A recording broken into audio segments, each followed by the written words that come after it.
Michigan acupuncture community. It's Shindler-Cohen here on Wednesday in April. I don't know. And I'm here today to talk to you live. I missed you all last week. I didn't come live last week, and it was really weird because it keeps me grounded to keep connected. Hi, Jordan. It keeps me grounded and in a flow and in a rhythm that we've been locked down for over a month now here in Michigan at least, and we want to get back to work.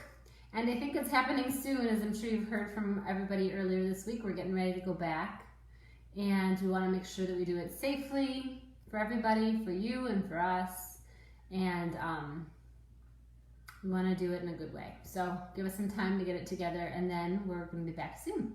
So thank everybody for been tuning in over the past few weeks. Yay!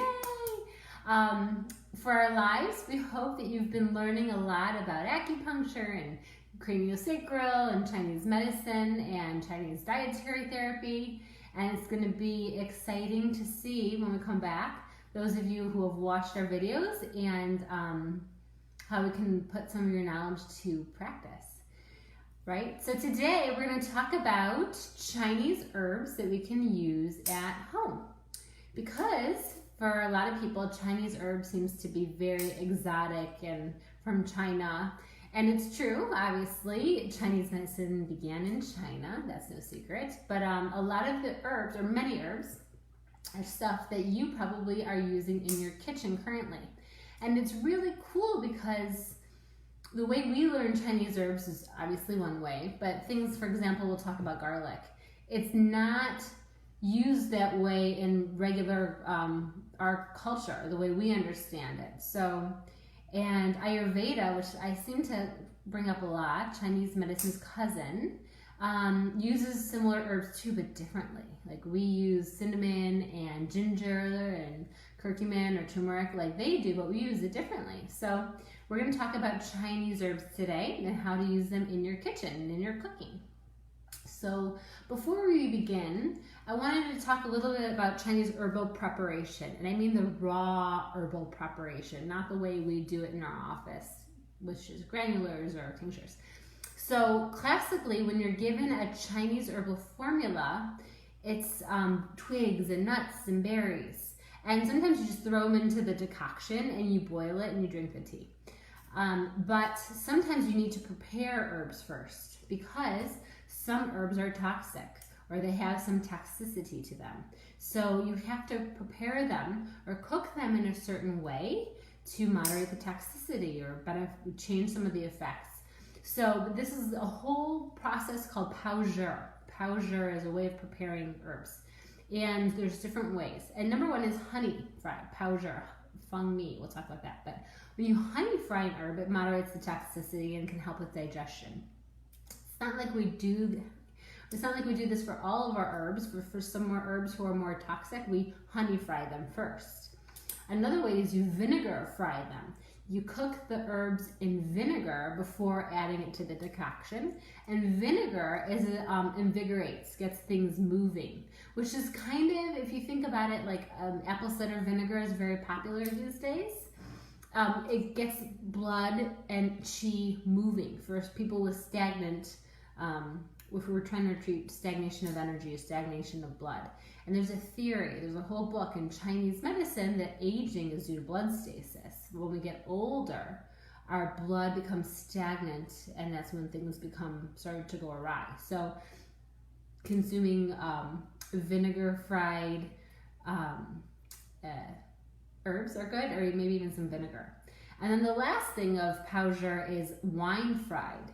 Sometimes when we cook up the herbs or prepare them, we use wine. And wine is also invigorating, gets things moving. So why you would do this is if you're trying to make a formula to get it that you want to create movement, you would warm up and cook these foods with either vinegar or wine first.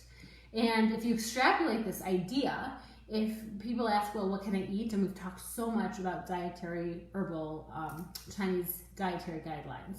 But people say, like, can I drink? Can I have wine? Can I have beer? And the properties of wine are moving. Granted, it's probably rice wine that we use in Chinese medicine, but wine is invigorating. For some of us, that's good, and for some of us, it's less good, or we shouldn't have it at all. So that's why understanding your own constitution and our own energetic layout is important to determining how and what kind of foods you should eat. So I wanted to talk about how we prepare herbs in that way so that you can understand how foods have properties. All right, and now let's get into some Chinese herbs because it's really cool. And when I think about this, I get excited. So the first one that's really cool is fermented soybean, and we call it Dandelion. And if you remember, herbs have tastes, temperatures, and channels affected. And temperature is really important because when you want to treat a heat condition, you use cooling herbs and vice versa. But Dandelion can go either way, depending on how you prepare it. It can be warming or it can be cooling. Fermented, the way we use it, I think, more in society is more warming. Yeah, warming, warm, acrid, and releases the exterior. Dandelion, fermented soybean, is used at the early stages of a cold, a common onset of a cold. For us, we call it an invasion. And then the other one is scallions, songbai. Fresh songbai are similar to Dandelion, and there's a formula, kind of docher, songbai, tang, I think. It's miso soup. It's warm, acrid, and releases the exterior. So whenever somebody's starting to feel cold coming on, I'm hoping we're past that stage now with colds and flus, but whenever you start to get that tickle in your throat or congestion, drink a lot of miso soup with fresh scallions. That is a formula that we use for early stages of cold invasions. So songbai, Dandelion. The other one is ginger, is really used often in Chinese medicine, but there's two kinds of ginger. We call it shangjiang, which is fresh ginger, and then ganjiang, which is a dry ginger. And there is a difference. Most of us in our cooking, we're using sheng, we're using fresh, even if it's the powdered, it's fresh. And fresh shangjiang is used to warm your digestion and to treat mucus. It's used to, think about it when you eat sushi, because it's warming and it warms the digestion, which we talked about also, why we want a warm digestion. So fresh ginger does that. Ganjiang is much more warming. And this, in TCM terms, is when you're young, your most hot energy is depleted. Like when we get older, when we're recovering from a bad illness, when we're totally exhausted and freezing, Ganjiang rescues this devastated yang when we're really cold. So for most of us who are pretty healthy and have no major medical concerns and want to help support healthy digestion, shangjiang is what we want to use. But even winter months and we're really freezing cold to the bone or we're exhausted and worn out, ganjiang, dry ginger, is the way to go. Similarly, cinnamon is a Chinese herb.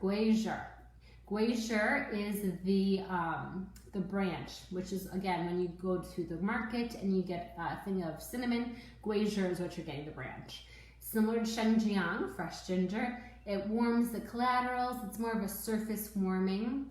It's something that we use in early stages of colds and flus because it releases the exterior with warmth. And so it's pretty benign. It's a good way, as you know, to season foods, or people put it in their drinks or their tea. And then rogué, which was cinnamon bark, and I always think of this around Christmas time, and with drinks you put a little cinnamon bark, is more warming. It's really hot, in fact. And so that's why we should drink it or use it more in the winter months when we tend to contract cold or be cold. That's why we use rogué, the bark, at that time of year. So think about this in the summer as we approach summertime. Thank you. And summer, we don't want to be having ginger and cinnamon. Really, sheng, the fresh, or even the branch, we want to be avoiding those warmer herbs unless we have a cold condition. But those are really popular Chinese herbs that I'm sure you have in your kitchen right now. Another one, which is kind of cool, is das Swan, garlic, fresh garlic bulbs. And we hear so much about it now in the news that it's anti-inflammatory and maybe antibacterial, which is wonderful and great. In Chinese medicine, it's used to kill parasites. It doesn't say which kind of parasite specifically, but if somebody in classical ancient China had a parasite, you'd give them daswan, you'd give them fresh garlic. Another one is honey, feng mi, honey. Honey is used to soften and moisten and tonify. So for those of you who tuned in, I can't even remember, we talked about herbs having tastes and therefore tastes having functions. Think about sweet. Sweet tonifies the spleen. When we're spleen deficient, which is how we create our energy, we crave sweet. So a little bit of honey is good to tonify the spleen, and I think it's used to moisten the intestines as well. Along those lines, aloe is really popular now. Aloe is used as a purgative. So a purgative in Chinese medicine purges the bowel, and it's a good way of expelling heat. Remember, in Chinese medical terms, heat inside the body is what heat looks like. Somebody might feel hot or have skin eruptions. When heat is in the large intestine and stomach channel, it can be psychosis and mania. I think the classical text describes stomach heat as you want to run to the top of the roof and take off all your clothes and run around. That's like stomach heat. And aloe, lu hui, is used to purge it. So we use it a lot for people with constipation, heat in the bowel to help move the bowels along, is how we use lu hui. Also is da huang. Da huang is a big one, and it's rhubarb. So personally, growing up, we didn't eat rhubarb. I never heard of strawberry rhubarb pie until my older years. But rhubarb is a purgative, which is so weird to me. So again, like aloe, it's used to purge the bowel, to get rid of excess heat, to promote a bowel movement, is da huang. And when I was taught herbs, da huang is something you don't mess around with. You don't take it lightly. Granted, dosage works is something to consider, and when we cook it in our pies, and how much we're using is not as much as taking a dose of da huang, but you have to be very sure that you're getting the proper diagnosis to be giving somebody da huang, rhubarb. Goji berry is popular now. They're gochitsa, that's how we know them. It's good for nourishing blood and yin, and it benefits the eyes. So sometimes for glaucoma, and I don't want to make generalizations because it's not like glaucoma or any one condition means one thing in Chinese medicine, but it nourishes the blood. So sometimes for people getting dizzy or lightheaded, seeing floaters in their vision as we get older, gochitsa is really good and nourishing for the blood and the yin, which as we age, we have less of. So eating some goji berries, a lot of them, because the dosage is just pretty high therapeutically, or taking a tea, boiling some goji berries, gochitsa, and drinking it is really good. Another one is peppermint. So peppermints, I don't know how many people here want to use peppermint. I find it, I don't know. You want to use it in smoothies, but then again, we don't like smoothies. Peppermint is the opposite of ginger. Do you remember ginger is warming and supporting to the digestion? It's for when we get an exterior cold invasion, we use ginger, which is warm and to expel. Boha, peppermint, is the opposite. It's cold, it's cooling to expel a heat pathogen.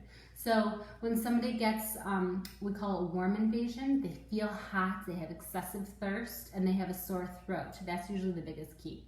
So that's heat in the lung. We use boha for this, peppermint, to cool it off and expel it. So I always think about having ginger teas in the winter and peppermint smoothies, peppermint tea in the summer to help you cool down, to ward off heat. Another one is shigua, watermelon. And it's actually, I wish I had watermelon, the white part between the red fruit and the green peel. Shigua is cooling in nature. And doesn't this make sense to you? It clears what we call summer heat. And when do we eat watermelon is in the summer, when there's a lot of heat. So shigua is used to clear heat as well, which is why you should only eat it in the summer and not in the cold winter months. When I was in China with my friend, we don't know Chinese, but we were walking to the clinic one day and somebody was selling watermelon on the street and he goes, shigua. And finally we go, shigua, we know what he's saying. That's the one word that we know in Chinese because the herb is the same as the fruit. So shigua, I think of that every time I cut it up for my family. Another one is dandelion root, and dandelion greens are very popular and very trendy right now. In Chinese medicine, it's really a powerful herb, and we say it clears toxic heat, not traditional heat like inflammation, but toxic heat. And I'll remind you, in Chinese medicine, toxic heat is not like toxicity within the body. It's really pathogenic. My teacher said it's like malaria. It's maybe like COVID or a flu, really severe pathological heat, and it clears toxicity. And Pugan Ying, dandelion root, is used to clear it, and specifically breast abscesses. Pugan Ying is good for breast abscesses and clearing toxic heat. And finally, the last one that came to mind is chrysanthemum, Juhua. Juhua is cool or cooling in nature, so it's used for heat conditions. So it's exterior heat conditions that benefits the eyes, clears the eyes, which is really interesting. So you might have seen chrysanthemum tea in the grocery store or at farmers markets, and that's something you want to be consuming in the spring and summer months because Juhua is cooling, and we inherently all get hot in the summer time. So I hope that was interesting and a little exciting. Think about all these things next time you go to your kitchen to cook up your next meal. Don't be afraid any of these things, the way we get them commercially sold, with whether it's vinegar, apple cider vinegar drinks, or miso soup, or rhubarb pie. The dosages of all the herbs in those are not enough to hurt you. So enjoy, but use wisely and cautiously. And if you're not feeling well, if you're finding that you're constipated, if you're feeling hot, if you're feeling sick, try to think about the herbs that we discussed and using them appropriately. And indeed, we hope to be opening back up soon. We are still currently available for telehealth, and we will be most happy to help you choose which herbs to use. So thank you so much for joining me. We look forward to seeing you soon in good health and in safety for all of us. We miss you terribly, and let us know how we can help you. See you. Thank you.